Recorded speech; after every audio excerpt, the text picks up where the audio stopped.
নমস্কার, আশা করছি আপনারা সকলে খুব ভালো আছেন। একটা নতুন ভিডিওতে আপনাদের সকলকে স্বাগত। সামনেই তো পুজো আসছে, তো এই সময় আমরা আরও বেশি করে ত্বকের যত্ন নিই, নানান ধরনের চেষ্টা করি যাতে আমাদের পুজোর সময় ত্বকটা আরও বেশি গ্লো করে, আরও বেশি সুন্দর থাকে। তো আজকে আমি ভাবলাম যে আপনাদের সাথে একটা ফেসিয়ালের ভিডিও শেয়ার করা যাক। সাধারণত ফেসিয়াল করতে পার্লারেই যাওয়া হয়, হাতে তো অতটা সময় থাকে না, কিন্তু আজকে ভাবলাম ঘরোয়া সমস্ত জিনিসপত্র দিয়ে ঘরোয়া পদ্ধতিতে ফেসিয়াল করবার। তো তার জন্য যে সমস্ত জিনিসপত্রগুলো আমাদের ডেলি বাড়িতে থাকে, মানে সবসময় মজুদ থাকে, সেই সমস্ত জিনিসপত্র দিয়েই সমস্ত কিছুকে তৈরি করব। তো ভাবলাম আপনাদের সাথেও শেয়ার করা যাক, কারণ সামনেই পুজো আসছে, তো এই সময়ে আপনাদেরও হয়তো উপকার হতে পারে। চলুন। আজকে মামনিকে একটু গ্লোয়িং হাইড্রা ফেসিয়াল করে দেব ভেবেছি। তো তার জন্য প্রথম স্টেপ হচ্ছে স্টিমিং।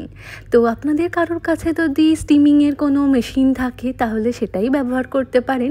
আমাদের কাছে ছিল না, সেই জন্য নর্মাল জলকে একটু ভালোভাবে গরম করে নিয়েছি ধোঁয়া ওঠা অবধি।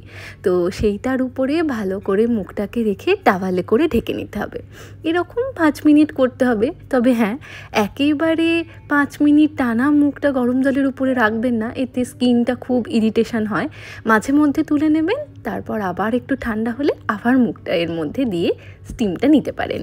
আমাদের ত্বকের মধ্যে যে পোর্সগুলো রয়েছে তার মধ্যে ডার্ট, অয়েল এগুলো জমে যায়, তার কারণেই আমাদের পিম্পলস বা নানান ধরনের স্কিন প্রবলেম হয়। তো এই স্টিমিং প্রসেসের মাধ্যমে স্টিম দিয়ে ওই পোর্সগুলোর থেকে ডার্ট, অয়েলগুলোকে ভালো করে পরিষ্কার করে দেওয়া হয়। চলুন, আমাদের প্রথম স্টেপটা হয়ে গিয়েছে, এবার আমরা সেকেন্ড স্টেপটা করব। সেটা হচ্ছে ডিপ ক্লেনজিং। তো তার জন্য আমি একটা ক্লেনজিং মিল্ক তৈরি করছি। তার জন্য আমি ওই 2 চামচ মতন, মানে বড় চামচের 2 চামচ ঠান্ডা দুধ নিয়েছি, আর 1 চামচ দিচ্ছি গ্লিসারিন। এটাকে ভালো করে মিশিয়ে নিতে হবে, তাহলেই আমাদের ক্লেনজিং মিল্ক একেবারে তৈরি। এবার আপনাদের কাছে যদি কোনো ফেসিয়াল ওয়াইপস বা কোনো ফেসিয়াল কটন প্যাড থাকে, তাহলে সেটাকে এর মধ্যে ভালোভাবে ডিপ করে গোটা মুখের মধ্যে এটাকে কটন প্যাডের মাধ্যমে লাগিয়ে নিতে হবে। আমি এখানে ফ্রিজে রাখা ঠান্ডা দুধই ব্যবহার করছি। আপনারা যদি চান তাহলে নর্মাল টেম্পারেচারের দুধও ব্যবহার করতে পারেন। ওই 5 মিনিট ধরে এটাকে সারা মুখে অ্যাপ্লাই করা হয়ে যাওয়ার পর একটা শুকনো ওয়াইপস দিয়ে আবার গোটা মুখটাকে ভালো করে পরিষ্কার করে নিতে হবে। এই যে ক্লেনজিং মিল্কের মধ্যে দুধের ব্যবহার করা হয়, কারণ দুধ আমাদের স্কিনকে আরও বেশি উজ্জ্বল করে, অনেক বেশি সফট করে, আমাদের স্কিনের যে ন্যাচারাল গ্লোটা রয়েছে সেটাকে বজায় রাখে। আর যাদের স্কিনে রিঙ্কেল এসে গিয়েছে, তো সেগুলোকেও রিমুভ করতে সাহায্য করে।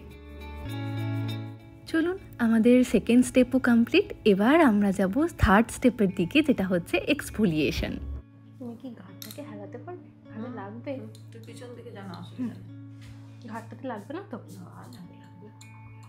সুন্দর হতে গেলে একটু কষ্ট করতে হবে। এর জন্য আমরা যে মিশ্রণটা তৈরি করব, তার জন্য আমি এখানে 2 টেবিল স্পুন মতন মুসুর ডাল নিয়েছি। সেটাকে ভালো করে ধুয়ে শুকিয়ে গুঁড়ো করে নিয়েছি। তারপর এর মধ্যে দিয়ে দিলাম 2 টেবিল স্পুন মতন বেসন, দিয়ে ভালো করে মিশিয়ে 1 চামচ মতন, মানে বড় চামচের 1 চামচ মতন গ্লিসারিন দিয়ে এটাকে মিশিয়ে নিতে হবে। তারপর এটাকে একটু, এই যে আমি যেরকম গুলছি ঠিক সেই রকম ফর্মে আনার জন্য যতটা গোলাপ জলের দরকার ততটা এর মধ্যে দিয়ে দেব।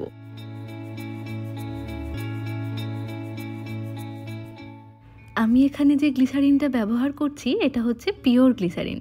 যে কোনো মেডিসিন শপে অথবা যে কোনো অনলাইন প্ল্যাটফর্মে আপনারা এটা পেয়ে যেতে পারেন। আমি যদি কোথাও এটার লিঙ্ক পাই তাহলে অবশ্যই চেষ্টা করব প্রোডাক্টটাকে ট্যাগ করে দেওয়ার। আমাদের স্কিনের মধ্যে অনেক সময় ট্যান হয়ে যায়, তাছাড়া নানান ধরনের ডার্ক স্পট বা আপার স্কিনের যে লেয়ার রয়েছে সেখানে পিগমেন্টেশনের অসুবিধা, আনইভেন স্কিন টোন বা কারোর ফেয়ার স্কিন টোন ধীরে ধীরে ডার্কার হয়ে যাচ্ছে। তো এই সমস্ত যে অসুবিধাগুলো থাকে সেগুলো এই এক্সফোলিয়েশন প্রসেসের মাধ্যমে ধীরে ধীরে ঠিক হয়ে যায়।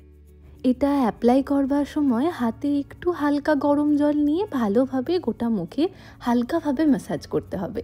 চলুন মামনির মুখে মাখানো হয়ে গিয়েছিল, মাসাজও হয়ে গিয়েছে প্রায় ওই 10 মিনিট মতন। তারপর একটা শুকনো টিস্যু দিয়ে ভালো করে মুখটা মুছিয়ে দিয়েছি। এবার আমরা ফলো করব আমাদের ফাইনাল স্টেপ, যেটা হচ্ছে একটা ফেস প্যাক অ্যাপ্লাই করা।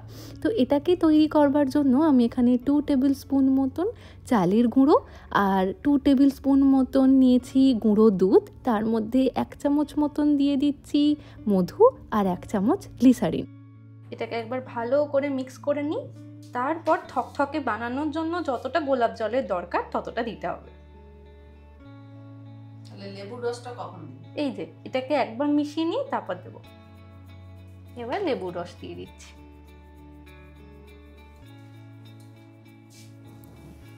অনেকে এই জায়গায় লেমন অয়েল ব্যবহার করেন, কিন্তু যাদের অয়েলি স্কিন তাদের আবার অয়েল বেশ কিছু শ্যুট করে না। তো আমি এই জন্য লেবুর রসটাই দিচ্ছি, কোনো অয়েল ব্যবহার করছি না। লেবুটা 4 ভাগের 1 ভাগ। 1 ভাগ। একটুখানি অ্যালোভেরা জেল দেব, যে কোনো অ্যালোভেরা জেল, গোলাপ জল।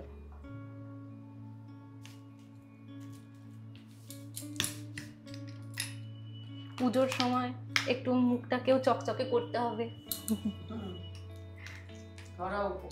ঘরোয়া উপকরণ দিয়ে। চালের গুঁড়ো আমাদের ত্বকে একটা জেন্টাল এক্সফোলিয়েন্ট হিসাবে কাজ করে, অর্থাৎ আমাদের ত্বকের উপরে যে ডেড স্কিন সেলগুলো রয়েছে সেগুলোকে রিমুভ করতে সাহায্য করে, ত্বকের এক্সেস অয়েলকে অ্যাবজর্ব করে নেয় আর আরও বেশি ব্রাইট করে, যার কারণে আমাদের ত্বক অনেকটা গ্লাস স্কিনের মতন দেখতে লাগে।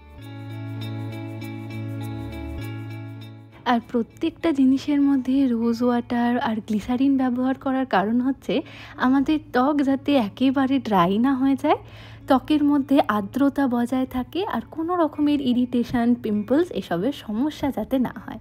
চলুন, এটাকে ওই 45 মিনিট মতন মুখের মধ্যে রেখে দেওয়া হয়েছিল, মানে ওই যতক্ষণ শুকাতে সময় লাগবে। তারপর একটা শুকনো ওয়াইপস দিয়ে ভালো করে মুখটাকে মুছে নিতে হবে, ব্যাস। তারপর একটা পছন্দ মতন ময়েশ্চারাইজার, যেটা আপনারা ডেলি ব্যবহার করেন, সেটাকে লাগিয়ে নিলেই আমাদের ফেসিয়াল কমপ্লিট।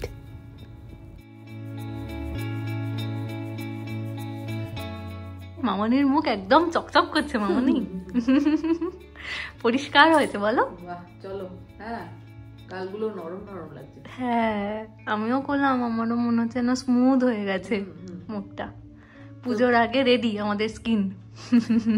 এই ছিল আমাদের আজকের গ্লোয়িং হাইড্রা ফেসিয়াল। আপনাদের কীরকম লাগলো আমাকে অবশ্যই জানাবেন, আর আপনারাও যদি বাড়িতে এটা ট্রাই করেন তাহলে অবশ্যই জানাবেন কোনো ডিফারেন্সেস আপনারা লক্ষ্য করছেন নাকি। এই পার্সেলটা অনেক দিনই বাড়িতে এসেছিল, কিন্তু মাঝখানে কলকাতা চলে গিয়েছিলাম, তারপর নানান ধরনের কাজের ব্যস্ততার জন্য এটাকে আর আনবক্সিংই করা হচ্ছিল না। আসলে এটা সেই জন্মদিনের সময় আমি নিজের জন্য কিনেছিলাম, এক প্রকার বলতে পারেন জন্মদিনে নিজেই নিজেকে উপহার দিয়েছি। এর মধ্যে সমস্ত বিউটি প্রোডাক্টই রয়েছে, তাই ভাবলাম আজকে যখন ওপেন করছি আপনাদের সাথেও শেয়ার করা যাক। সামনেই তো পুজো আসছে, যদি এগুলোর থেকে আপনাদের কোনো উপকারে লাগে। কয়েকদিন হলেও আমার কম্প্যাক্টটা শেষ হয়ে গিয়েছে, তাই এবারে একটা নতুন ধরনের কম্প্যাক্ট ট্রাই করব ভেবেছি। এর সাথে আরও রয়েছে আমি ডেইলি যে ক্রিমটা ব্যবহার করি সেইটা, একটা লিকুইড লিপস্টিক আর একটা লিপ লাইনার আর একটা নেল পলিশ। আমার মেরুন কালারের লিপসেটটা শেষ হয়ে গিয়েছিল, তাই এটাও একটা নতুন ধরনেরই প্রোডাক্ট ট্রাই করছি বলতে পারেন। আপনারা অনেকেই আমাকে কমেন্টে জানতে চান আমি কি কি বিউটি প্রোডাক্ট ব্যবহার করি বা স্কিন কেয়ার প্রোডাক্ট ব্যবহার করি। তো আমি বাইরে যাওয়ার আগে কিভাবে তৈরি হই বা কি কি স্কিন কেয়ার প্রোডাক্ট লাগাই সেগুলো নিয়ে আলাদা একটা ভিডিও আছে। তাছাড়াও আমি খুব একটা ফাউন্ডেশন ব্যবহার করতে পারি না, জানেন। আমার স্কিন তো খুব সেন্সিটিভ, সেই জন্য ফাউন্ডেশন ব্যবহার করার সাথে সাথেই দেখি স্কিনের মধ্যে নানান ধরনের সমস্যা আসে। তো এই যে ক্রিমটা, এটাই আমি রোজ ব্যবহার করি, তার সাথে শুধু আমি একটু সানস্ক্রিন আর কম্প্যাক্ট পাউডার লাগিয়ে নিই বাইরে যাওয়ার আগে। আর রইল বাকি আইলাইনার, লিপস্টিক এগুলোর ব্যাপার।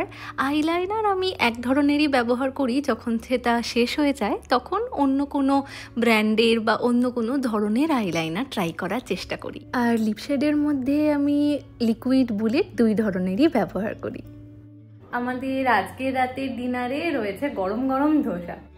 চলুন আজকের ভিডিওটা তাহলে এখানেই শেষ করছি। আজ তাহলে আসি, আবার আসবো নতুন একটা ভিডিও নিয়ে।